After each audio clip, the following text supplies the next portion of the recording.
If you didn't know, the 3 most common fears for humans are heights, public speaking, and not having an almost 4.5-foot tall model of a Skyview Tower from Tears of the Kingdom with light up gamer RGB. Yeah, this one's kind of new to the list, so you might not have heard of it, but nonetheless, I was struck deeply by this fear. So today we are going to make a not so miniature model of a Skyview Tower. Okay, let's just get right into it, because the first thing I did was run some tests. Now, I spent a while even trying to find the most important component of this tower, which is the giant tube in the middle, and I needed it to be very wide so it can fit a pillar of light on the inside, clear so the light could actually show through the tube, thick enough to be very sturdy, and also obviously very tall. So not only did I spend $30 on a 4-inch wide, 36-inch tall straw for kaijus, but I also would rather die than buy another one because that would be wasteful, and frankly there's not enough room in my heart or home for another one of these things. So I tested out a few methods on some tennis ball cans, that way I don't permanently screw up the big tube, and eventually I had a game plan. The first thing we need to add to the tube is a bunch of topographical lines. They're pretty hard to see from afar, but when you get close to the towers, you can see them loud and clear. My original thought was to simply paint them on, but there's 2 problems with this. Number 1, the tube is smooth plastic, and until we start building around it, I'll be handling it quite a lot, so any paint is definitely gonna smudge off. And 2, if I wanted to have a surface where it was less likely to get smudged off as I'm handling it, then I would sand it. But I can't sand it because it ends up ugly. So instead, in true Diana fashion, I decided to pick the most labor-intensive option and carve on all the topographical lines,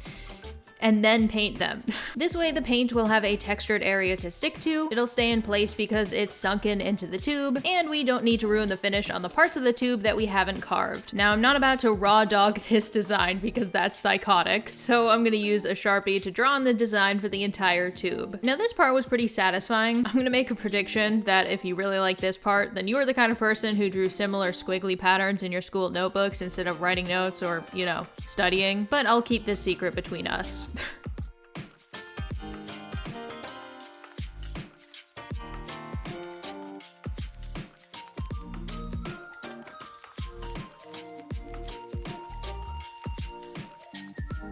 Two Sharpies later, and I've mapped out all the lines I want to carve. I knew this project would be quite large, and the only carving tool I owned was a decade-old $20 Dremel. And while that might have worked at cutting my dog's nails at one point, it simply was not powerful enough for the big tube. So I made an investment in a more powerful Dremel, that way I could actually finish this before the year 2030. The only problem was getting used to it, honestly. You're gonna see me fumble a lot in the beginning before getting into the groove. It was just very heavy to hold with one hand, but also awkward to hold with 2 hands, so it took a little bit of getting used to. I also bought some differently sized drill bits, but the ones I used in the beginning were a bit small for my taste, so I ended up switching out for a bigger one later. I also found while carving that it leaves behind a lot of plastic in these grooves that we're drilling, and I do get better at cleaning them up just with the Dremel, but eventually I just leave it there to clean up when I'm done carving the whole tube, because honestly, it was so annoying going back and forth from carving to cleaning, so just don't worry, we'll clean everything up later. I only tested out the Dremel inside for approximately 2 of the smallest circles on this tube, and I realized we needed to venture outside for this because it was about to start snowing. The weather forecast said heavy microplastics, and finally changing my Dremel tip to something a bit more substantial.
And Alexander wept, for there were no topographical lines left to carve. With all the carving done, it was time to clean it all up before going to the next step, so wiping off all the residual Sharpie with some isopropyl alcohol.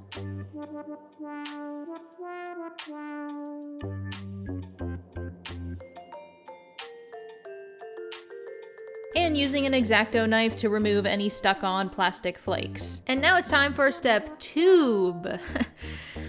But with all of the lines cleaned up, it was time to paint the inside of them with some acrylic. I did almost paint them a light blue to match the tower when it's activated, but I ended up sticking with white just because it works with every color. That way it won't look weird if I choose to make it orange like the tower is before you activate it, or if I choose to defy God and go full gamer RGB strobe light, it'll probably still look pretty good. I thought the carving part would be the most tedious part of this process, but honestly this one somehow superseded it because it felt like I had to dip my paintbrush in paint like 4 times per circle. So, you know, very satisfying, but it did drive me a little crazy.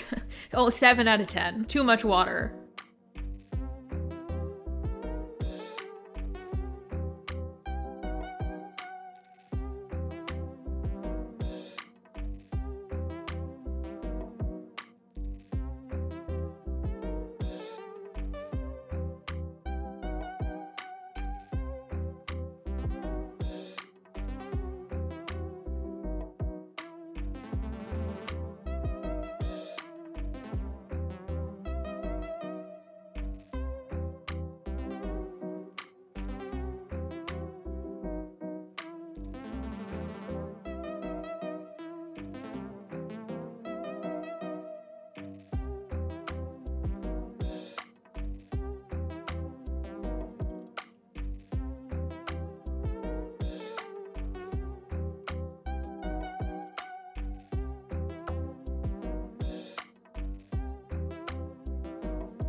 And here is the last line we have to paint.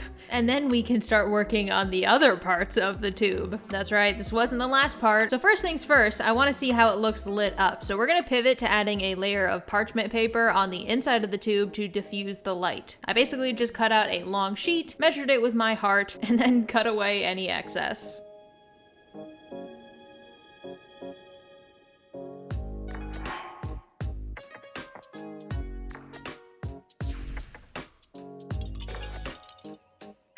I have tape on my finger, so I'm gonna take that off. It's dark in here for a reason. So I have the tube, I have a wooden dowel right in the middle, and I have some LEDs taped right to it. I'm just gonna lean it against that and hope it doesn't fall over. So hopefully both of them turn on at the same time is my hope. And then secondly, I want the light to actually look good. So here, wait, okay, so let's look at the real color. This is before you get the map.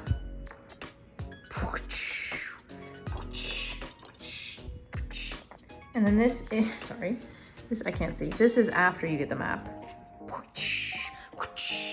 Sorry for the sound effects, I'm just very excited. Now that we know the light is gonna look good, we can move on to the next step, and don't worry about this pen mark, it'll be hidden. Now it's time to make these swirly Sheikah rocks that are laid on top of the tube, and for this we're gonna be using hot glue. I figured this would be the fastest way to get all the swirls on the tube, and it'll have a pretty strong bond because it can hold on to all the ridges we made. The only tedious part will be painting it, but that's future me problem, so I don't really care. I'm gonna apply the hot glue directly onto the tube. Usually I started out with a few simple circles before building out with more squiggly lines. To make sure the ridges of each hot glue line don't merge together, I give them a few seconds to cool down and set. Then I pipe on the next line and continue until I've connected all of the circles I piped on at the start.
Now, eventually the entire tube is covered with our Sheikah glue, and now it's time to start painting it. I'm officially future me, and it is indeed my problem now. Crazy how that works. I mixed up a good amount of paint, enough for extra for later, and so our second painting journey begins. This was pretty chill. The only time I really had to be careful was around the edges, but they didn't really need to be perfect. I did have to give the glue so many coats of paint though. So I'm going to be using a hairdryer to speed up the paint drying process. The logo was really annoying me, so I decided to make it a little bit better, but I think Revlon found out and put a curse on me because this hairdryer and also a hair straightener later on in the video, they both broke before this project was finished. So I definitely unsealed their curse jutsu or something. But anyway, we have a lot to paint, so let's lock in and make all of this clear hot glue brown.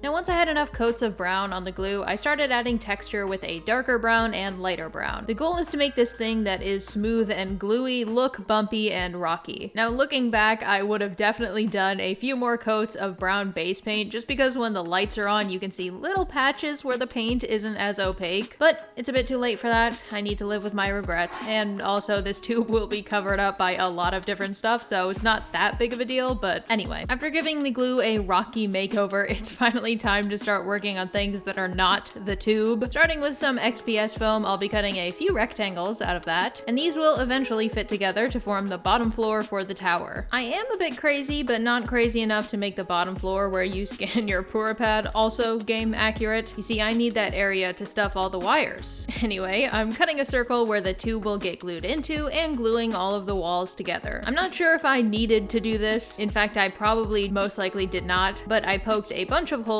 where the foam will meet each other in the hopes that the glue will use them as little pockets and overall increase the strength of the bond.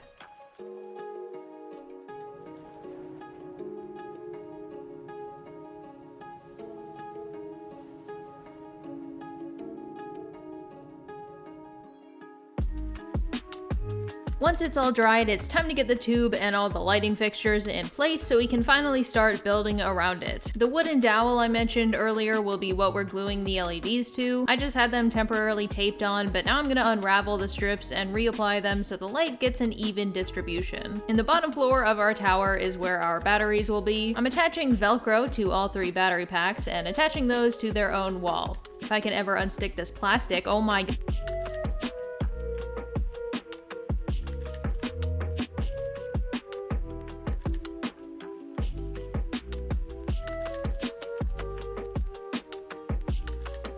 With the battery pack secured to the bottom, I glue the wood dowel and the foam support I added and glue the tube over top. Now we officially have a tube and a box, so we are really moving up in the world. To the top of our box, we're gonna add another rectangle of XPS foam. Once I clean up some excess glue, I'll be using some brown paper to line the inside of this little area. Okay, moving forward, we are going to be painting so much wood in the exact same color. So I am going to make enough paint to last me until the heat death of the universe.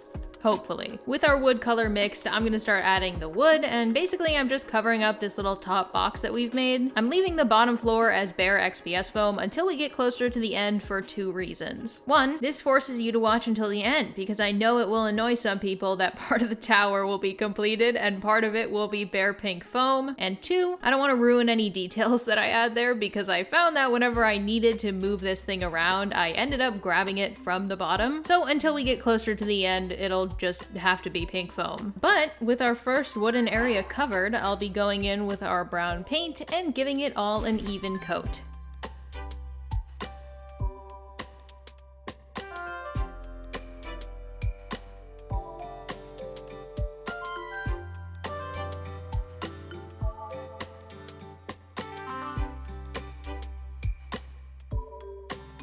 Okay, next up are the big wooden pillars at the bottom, and pretty much all I did was cut up a bunch of pieces of XPS foam, glue them together, and then cover them with wooden craft sticks to make them super strong. Once they were all covered and almost the same as one another, I could give them a nice coat of paint.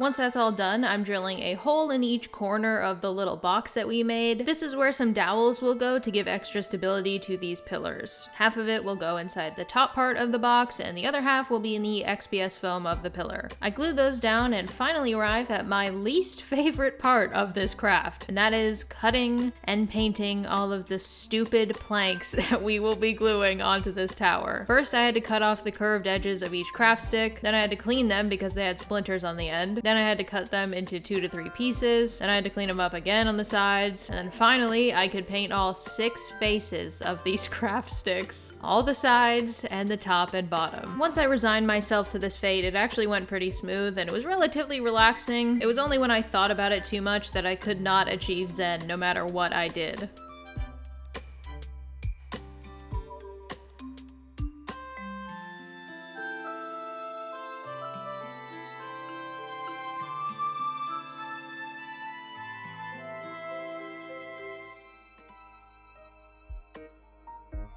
Alright, so just to refresh, because we've been talking about planks for too long, this is the pink box that we won't be working on for a while, and these are the pillars that we just glued down. These pillars are the beginning of our plank journey, so I'm going to use all the planks we made and attach them on the inside and outside of each side.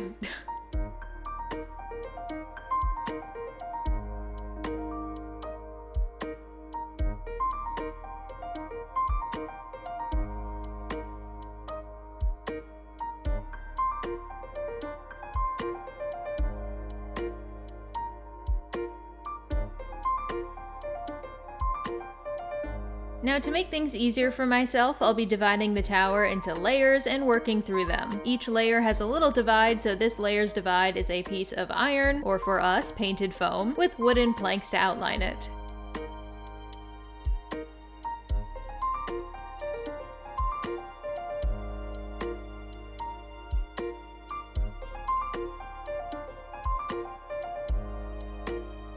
Now once the foam pieces are painted, I glue them on each side and add the wooden border.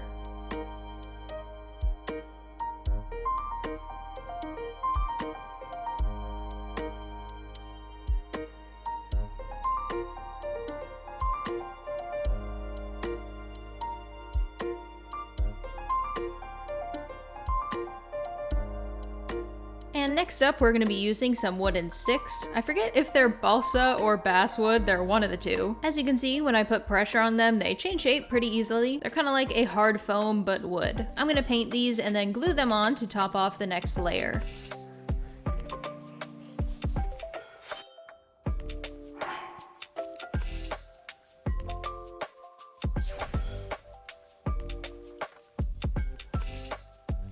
Now, because this project is made by my human hands, it isn't perfect, so I had to sand down these corners here so I could put wooden slats flat against this layer. I'm sanding it until my finger can go straight down and not hit that little corner. Once it was sanded down enough, I glued on some cut pieces of the same brown paper that we used earlier, and the wooden planks in this layer are vertical and also not super close together. However, you can't see through to the inside, which is why I decided to add the paper as a backing.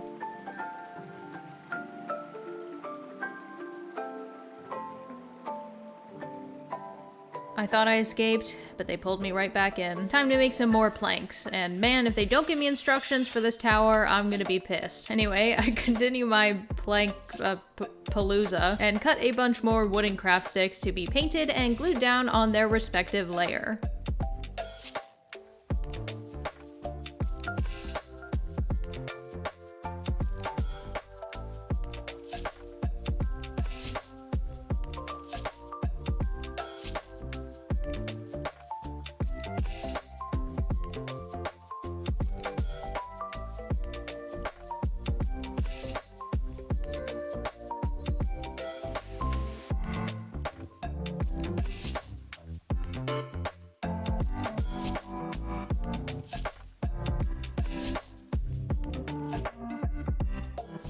Now I almost missed this because they're covered by those big red drapes, but they do have a long skinny plank of wood going down the middle of each side, so I cut some smaller balsa sticks, I think, and painted them so I could glue them down. Also, the corners of our foam iron were irking me beyond belief because they did not look super clean, so I took some nice black paper and glued it on over the ugly seams. I also glued down some long wood skewers under those middle planks. Alright, it's finally time for the kind of top half of the tower, and we're starting with very long wooden sticks that we're gonna paint and secure inside the foam of our lower pillars. It won't be super sturdy right now, but as we go up the tower and glue more stuff down, it'll naturally become pretty strong, so I know it looks a little bit busted, but trust me. Now for the next layer is the first time we'll be using some mesh, and this will reappear more later, but I was very excited to start using it just because it looks so satisfying. I don't know why, but just looking at it itches my brain in the right way. So I used some printer paper to measure out the sizes I would need and cut around them with some scissors. Now, unlike the other layers, this layer has mesh before all of those dastardly wooden planks, so I used some super glue to secure the mesh to the pillars. Once the glue was dry and the mesh was secure, I started adding some planks over where we put the glue to clean up the finish a little bit, and then I repeated the process on all 4 sides.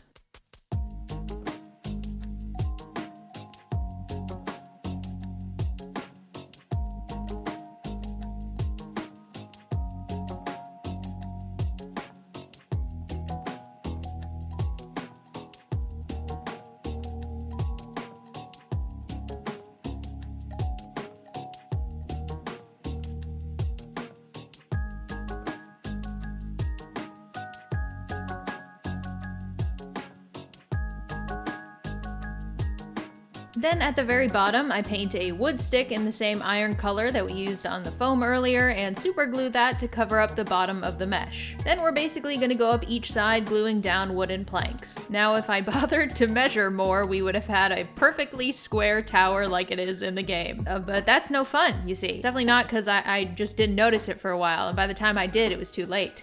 So it's more rectangular on these layers, and for the 2 long sides, I actually had to glue 2 planks together to be able to reach the ends. We're gonna do this until we have some of the mesh peeking through the planks, and then I can add wood beams to top off this layer and move on to the next one.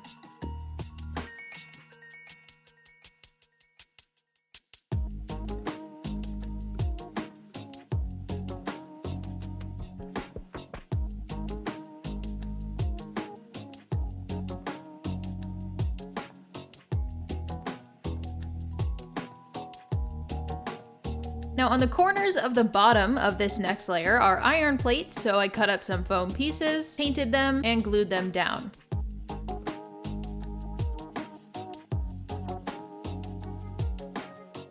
Then it was time for, and you'll never guess this, but more planks. Luckily this round I came up with a little bit of a better way to cut them. So usually I had to do 2 snips on each side to get rid of the round edge of each stick, but with these little pliers I just did it super fast like this. Then I only needed 1 motion to cut it to the size I needed, so that saved me a little bit of time. I also decided to paint them while they were still 1 big stick. I figured I can paint the top and bottom of each plank just a little bit faster if I paint before I cut.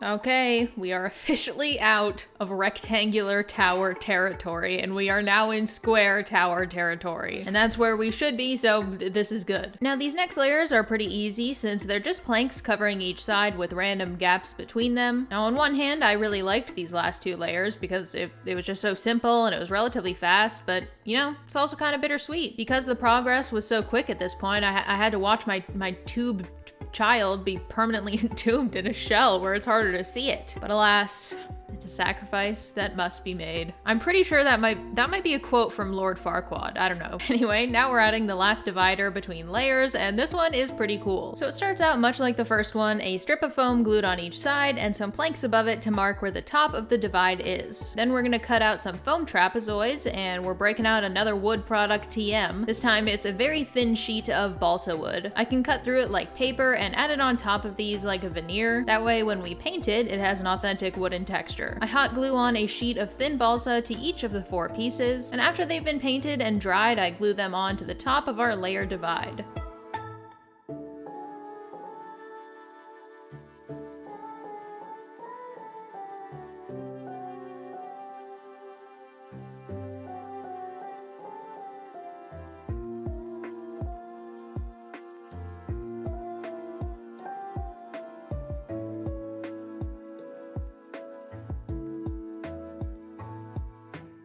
Now there was a little space at the end, courtesy of my poor measuring, so I had a little plank to fill it up, and now we're going to be making these wooden pallets? They kind of look like a mixture between a pallet and a ladder, but basically we're framing more planks to put under the big platform that we just glued down.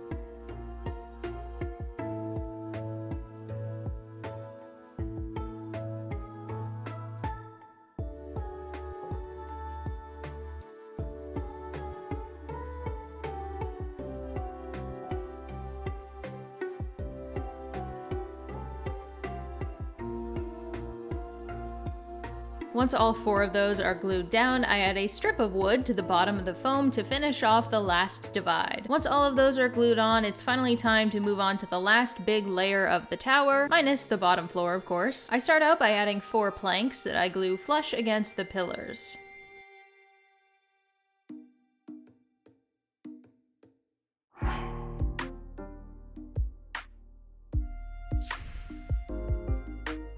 Now I don't think I showed you this, but this is the very complex contraption I used to keep the pillars in place while I glued stuff on. Now before we take those off, however, I'm telling you this now. These are the only planks that I have left for this layer. So we need to pray that they are enough. I'm keeping the supports on while I glue 1 plank to the top of each side, and once those are secured on, I can take off the temporary support so we can continue working. Now this layer is exceptionally easy. It is the exact same as the last layer, so literally just planks, only they're spaced out a little bit more.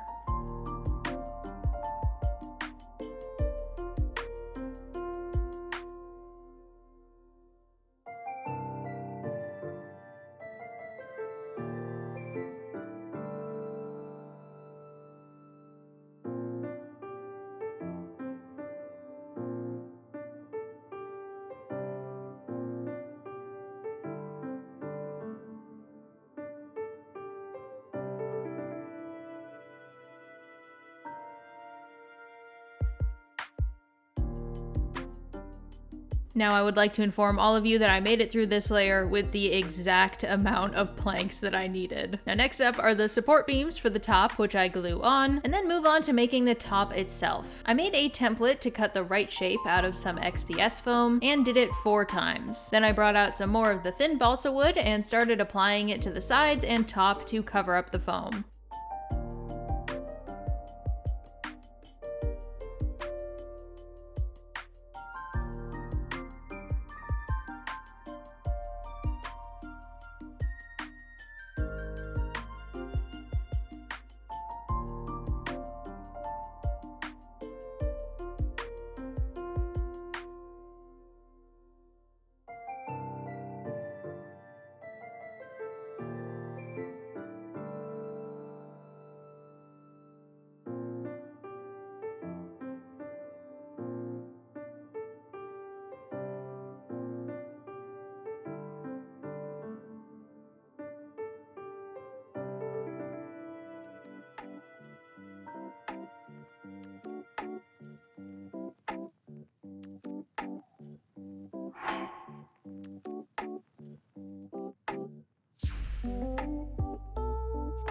Once I had all of them covered with the wood, I cut the corners at an angle and glued them together so I could paint them all as one piece.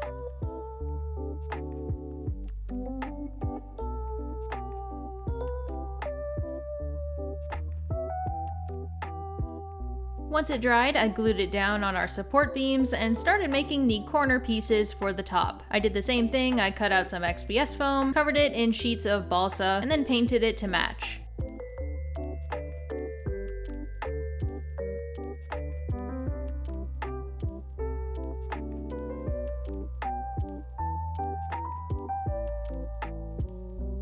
Now, I just used hot glue to secure these on, but looking back, I think I should have put a dowel in them. They're probably the second least secure part of this craft, but that's fine, we can just ignore that. Your problems go away if you ignore them. And speaking of things we have ignored, it's finally time to start working on the bottom floor. Now, for this bottom floor, we're going to start by adding all the bigger features like the corner pillars and then a strip of stucco at the top. I realized the remote for the LEDs was the perfect thickness for that, so I just used it to trace where the stucco would end. end. Now for this part, I ended up using paper over the foam just because the foam pieces connected there, and I also didn't really feel like sanding it, so it was kind of an easy hack to make the surface relatively flat.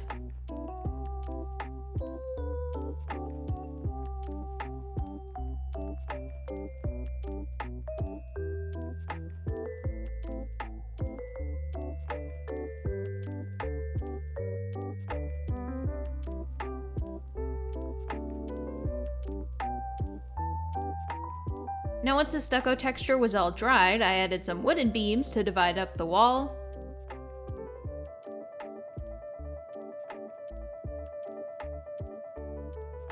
And then some more balsa on the corner pillars. I painted them.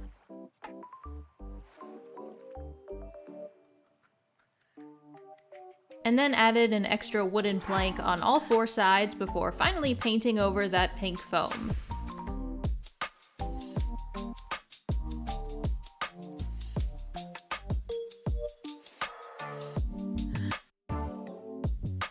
Now while that paint is drying, we are going to work on the beams that separate these red curtains, and also start adding the wooden roof to the top of this box. Now for the beams, I'm just measuring and cutting some small wooden sticks. They're all pretty much the same except for the beams where the front door will be. Those are a little bit thicker and more pronounced.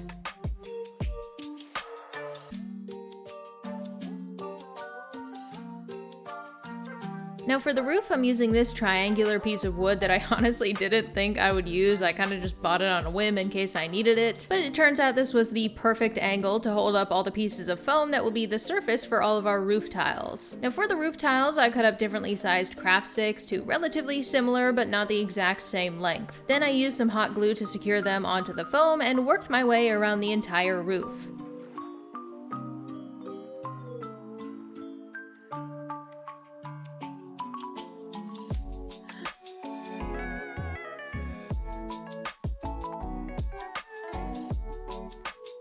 Now once I glued all those tiles down, I busted out our paint and gave them all a good coat.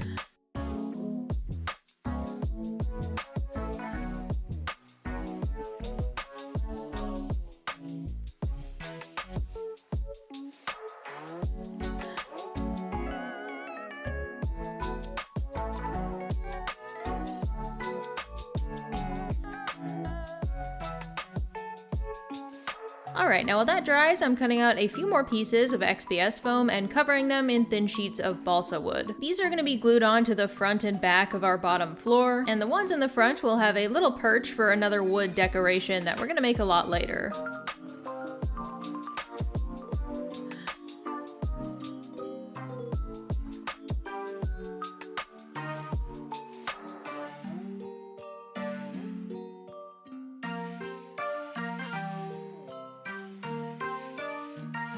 Okay, no more painting wood for now. It's finally time for the more fun parts of this craft, and that is all of the small decorations. We're gonna start with all the fabric decorations just because they're the biggest and most plentiful. So first up on the fabric chopping block, we're gonna make all the curtains that are on our bottom floor. To do this, I'm cutting rectangles of fabric and using painter's tape to paint on their simple stripe. Once I get a few layers of paint on, I can peel back the tape, very satisfying, and start working on the little drawstring that's attached to them. Now for this part, I'm using Crafter's Secret yarn, and I actually filmed my first impression of it in the store. It's not much of a secret. It's right here on the shelf. Okay. Thank you, me. Back to me. I cut them to the right size and tied them in a knot at the end. Now, I probably could have gotten away with leaving these curtains plain, but I think they're so cute and I wanted to give them something a little extra. You remember that hair straightener that I said Revlon probably cursed? Well, we finally gotten to that part now, and it's still working at this point in the craft. So I folded up the bottom part of these curtains and used the straightener to make a bunch of creases that make them look like they've been pulled up and down and all around. I glue a toothpick to the top and roll it up so it holds its shape, and then finally I glue on the drawstring to the back of the curtain. Curtain. Why do I say curtain? Does that sound weird, or am I just saying it too much? I don't know. Once I know my process works and I like how they look, I repeat it for all the remaining curtains.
Alright, now all of the curtains are on, so that means it's time to add the front door. Now in the game it's see-through, but for us we're gonna put a backing on it so you can't tell that behind it is just a wall. I made a little template for myself on some paper and used some foam to cut out the middle emblem.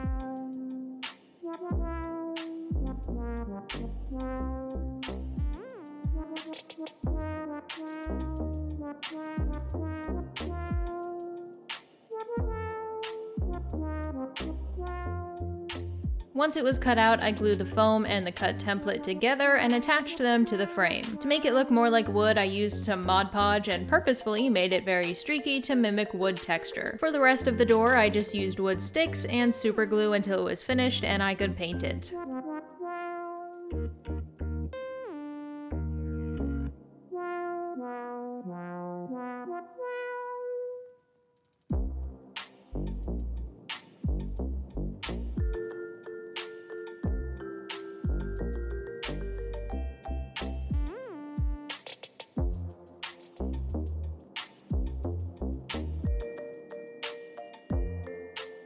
Parchment paper hasn't failed me before, and it won't fail me now. I chose to use it as the backing, kind of like a shoji sliding door. Once that was attached, I started cutting up an old t-shirt to make the big fabric banner above the front door.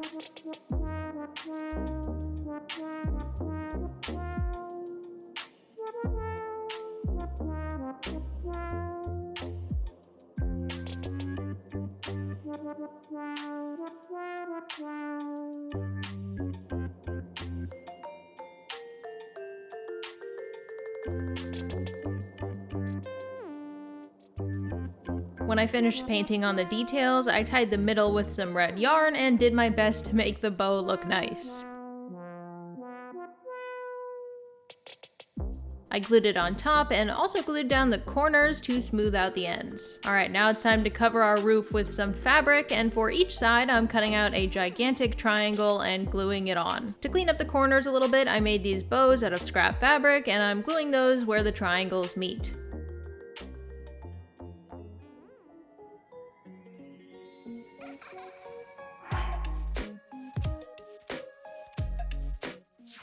Okay, so we've given the bottom floor almost all of the details that it has in-game. I suppose that's payback for neglecting it for so long. But the rest of the tower is covered in a plethora of directions. Is covered in a plethora of decorations as well. So we're starting off with the most used decoration and making a bunch of hand-painted strips of paper.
Once I have enough to feed a family of 4, what does that mean? I can start cutting them and placing them all around our first layer.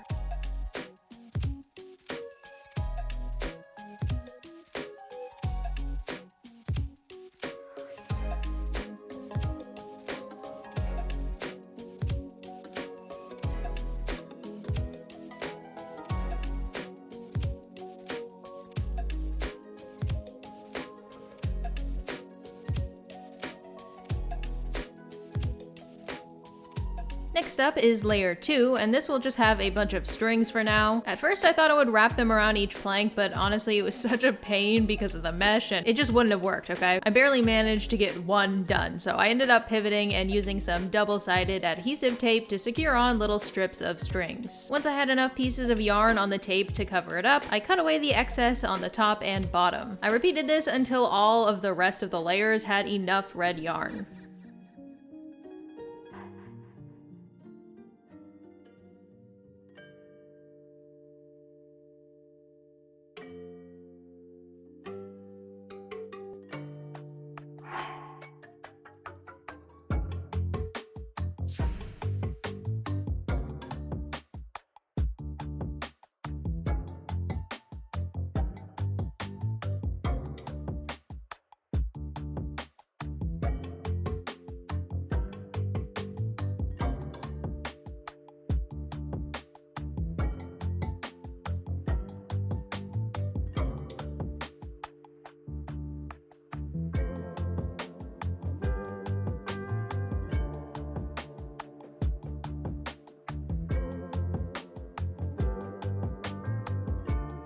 Once I was finished with the yarn, I went back to one of the sections and added more of the hand-painted paper like we did on the first layer.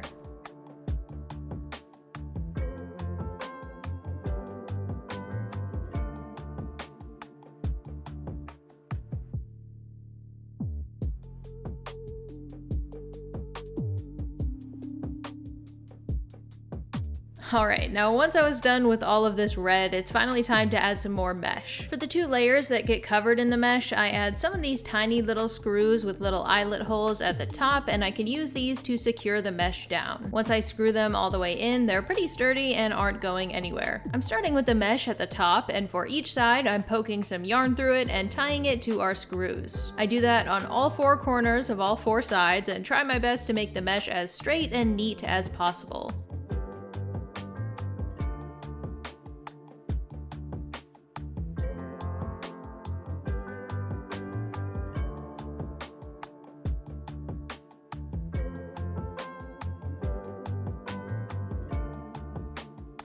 Then once all 4 sides are covered and the mesh is pretty taut, I take a needle with some more brown yarn and basically sew these layers together. Once I reach the bottom and tie it off, I cut off all the excess mesh and then glue on some more yarn to the corners to try and clean it up a bit.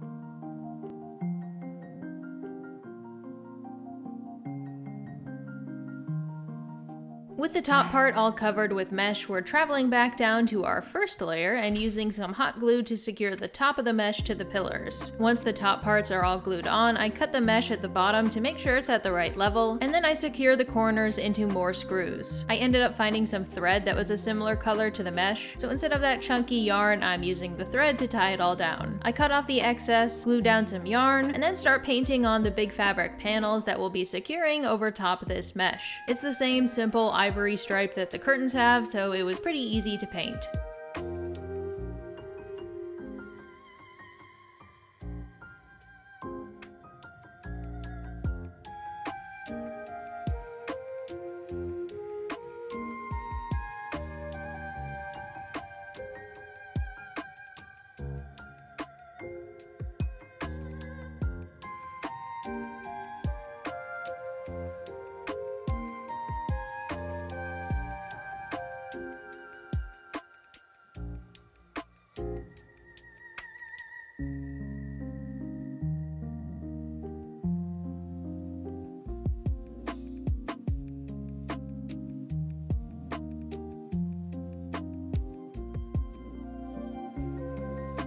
With the same red fabric, I made these drapes. I was originally planning on using the straightener to give them the creases, but by this point the battery pack was smoking, so if I went any further, I think Revlon would have literally put a hit out on me. So instead, I used some hot glue to make the artificial ridges. It's really ugly at the back, but mistakes you can't see don't count.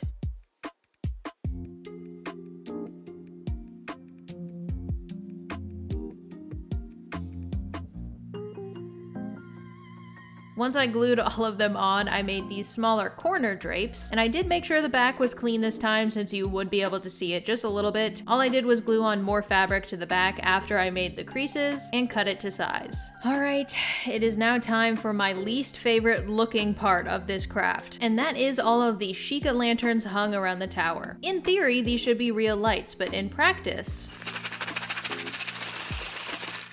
yeah.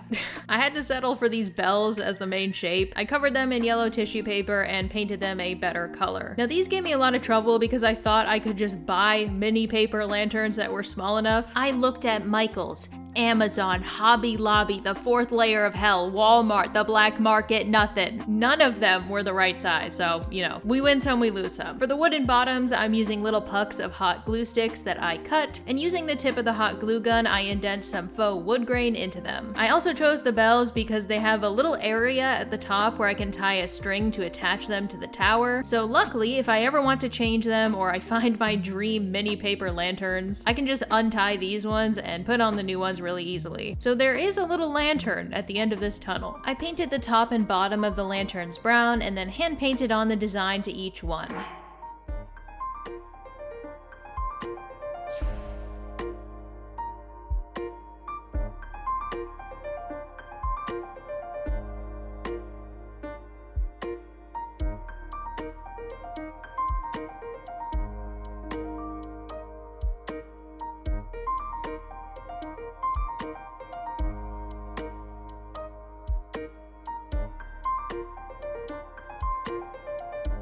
Next up were the hanging banners, so I cut up some of my extra scrap fabric and began painting them with their respective designs.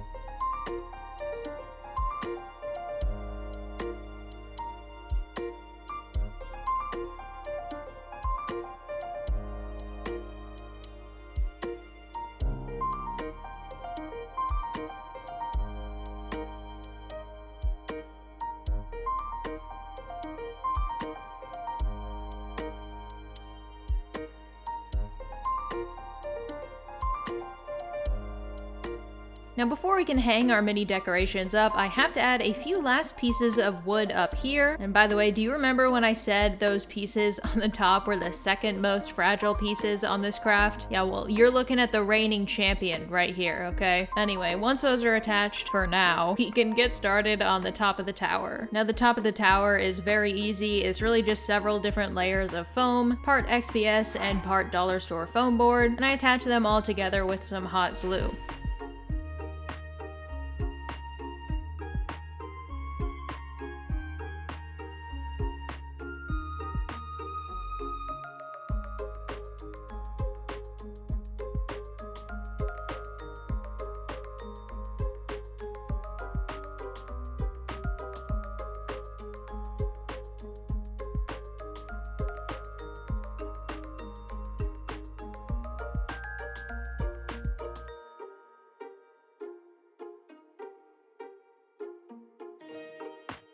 I make a non-working hinge out of some XPS foam and glue that on, and then finally carve on the Sheikah insignia at the very top.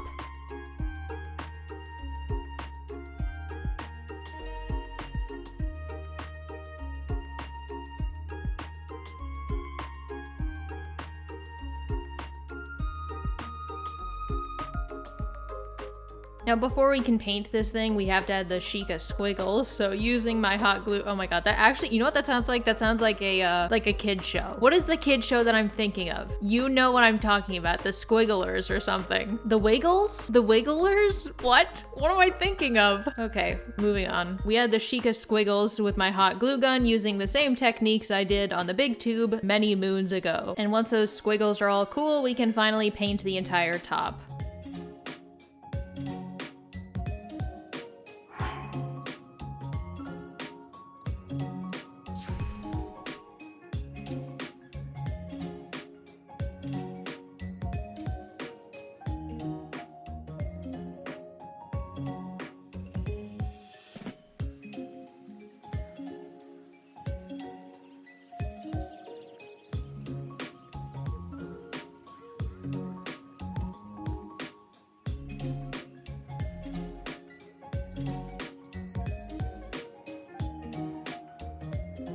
Now once the paint is dry, I glue it onto the top and move on to working on the base and the base for the base. Okay, so the first thing we're gonna make is the base that the tower sits on. So for that, I cut out the main shape in XPS foam and use the scrap XPS foam to make these legs. After carving them a bit more, I add the Sheikah Squiggles to all of them and then attach them to the base so I can paint it all together.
After I do that second coat of black, I move on to a quick rocky base that I made, and it's pretty much all XPS scrap. I have thoroughly cleaned out my entire reserve of XPS foam. But honestly, I didn't really want this base to be super complicated since the focus is the tower, so all I really did was paint the rocks in progressively lighter grays and give it a dark wash to accentuate all the texture.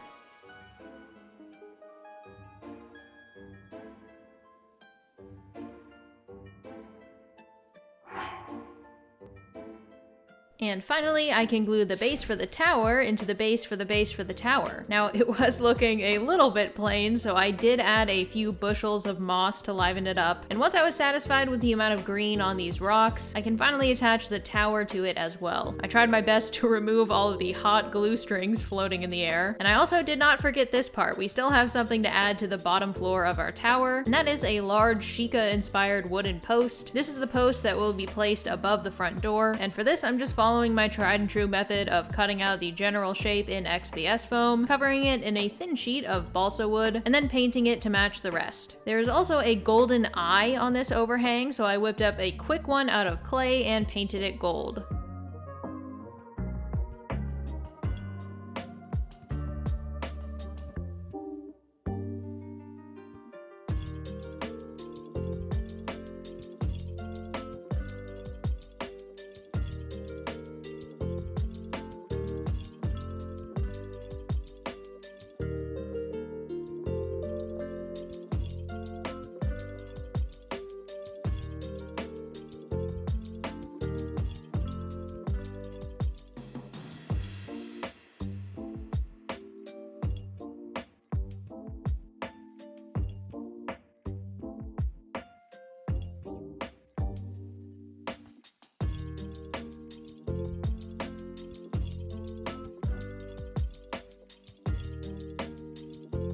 With the golden eye glued on, we can add some much needed cleanup to the base by gluing painted craft sticks to cover up that last part of exposed XPS foam.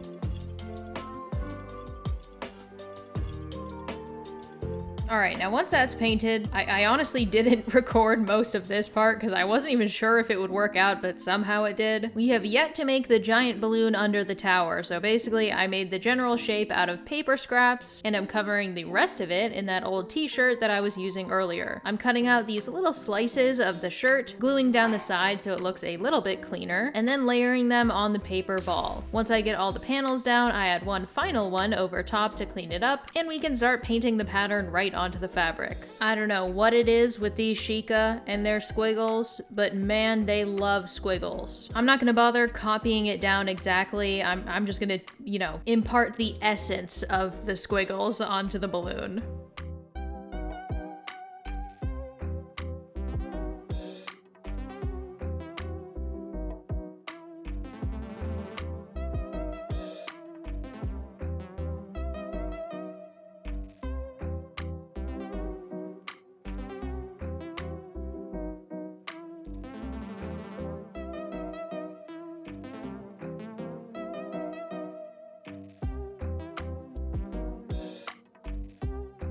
Now, part of the reason I made the balloon out of paper on the inside is because I need it to be ever so slightly flexible so I can take it out. It covers up the hole above it, which is my access to the batteries, so if I ever need to change them, I can just shimmy the balloon out and reach in to unvelcro the battery packs. After I add some mesh on the sides, I can then start hanging up all the lanterns around the tower with some yarn and thread.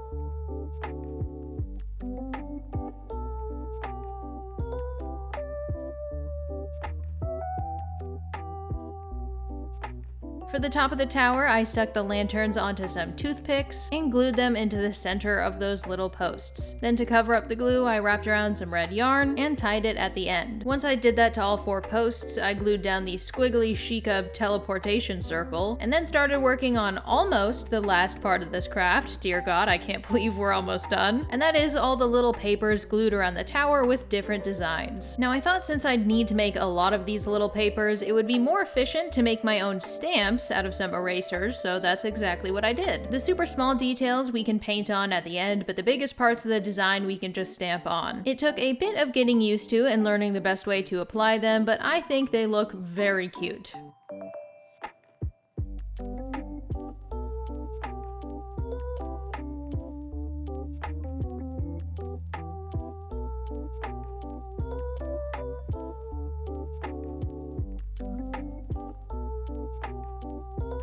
Now, inevitably, I made mistakes and stamped ones that I didn't end up liking. However, I ended up stamping on the same design in another color on top of the ones I didn't like, and this saved them from going right into the trash. I think they look really cute. Once I felt I had enough, I added all the smaller details like the dots or the lines above the Sheikah eye.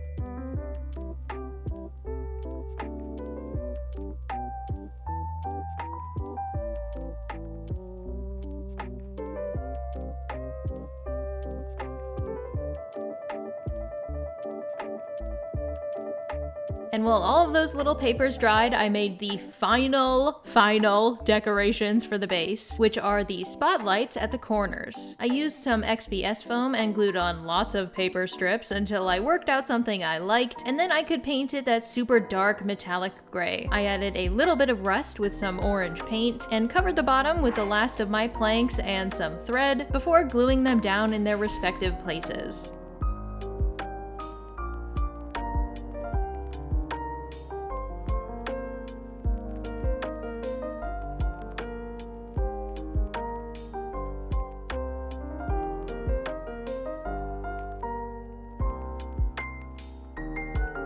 And lastly, I glued on all of the papers that we made. Once I finish putting all of these on, prepare yourselves because we are launching right into the final shots.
And as always, it's time to give a big round of applause to all my patrons, especially my new DIYers, Mandy Colby, Farron G. Hazel, and Shelby Tuller, as well as my new crafters, Mistral Chronicles, and Jelly Belly Jelly Bear. All my artificers deserve a special shout out as well, so thank all of you for being so patient. If I could thank everyone else, I would. I almost wanted to record these shout outs in my Toad voice from Mario, but it's currently 2 a.m., so I don't think that's feasible. Without all of you supporting me behind the scenes, I'm not sure I'd be able to do this, so thank you. If you yourself want to be bestowed an official title like DIYer or Crafter, as well as all of these glorious benefits, then consider hopping into your local Skyview Tower and launching yourself over to Patreon. With that out of the way, it's now time to show you the most important footage of this craft. Gamer RGB mode. Sorry I couldn't get footage of the craft in a nice outdoor space when it was getting a little bit darker so you could see the light better. My local park was hosting a Halloween movie night, so unfortunately I couldn't stay there very long. Hopefully my room will suffice in showing you how sick this thing is, because I went where even Aonuma himself didn't go. Rainbow Strobe Skyview Tower. Anyway, hope you enjoyed. Leave a comment down below on what you want me to craft next, and I will catch you later.